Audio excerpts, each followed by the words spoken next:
This is your Aalim and welcome back to Ilm to English. Now everyone, today I want to tell you the stupidest rule of English grammar. It is very funny rule, but it is very important to understand. So people, this rule is of present tense. So please be ready and let's get started. So everyone, in this you have to understand that subjects are of two kinds, right? I have already shared about it in my previous video. So if you have not watched my previous video, then I will put the link in the group description. Please go now and check it out.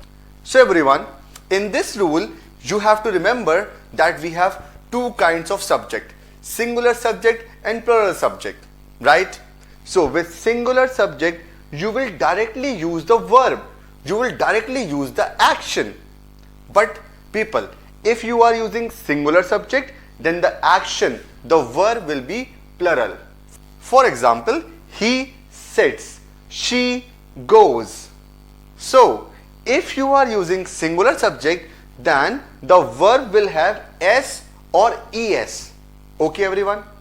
So remember this rule. Now, if the subject is plural, then you will not use any s or es with the verb.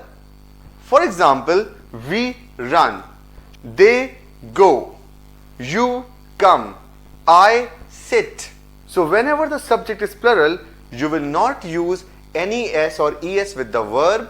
If the subject is singular, then you will use s or es with the verb.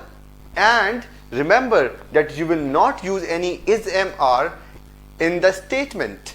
It is just like motu patlu. If subject is motu, then verb is patlu. If subject is patlu, then verb is motu. Okay everyone? But remember, in this rule, in simple present tense, you will not use any is mr in this statement. Okay everyone?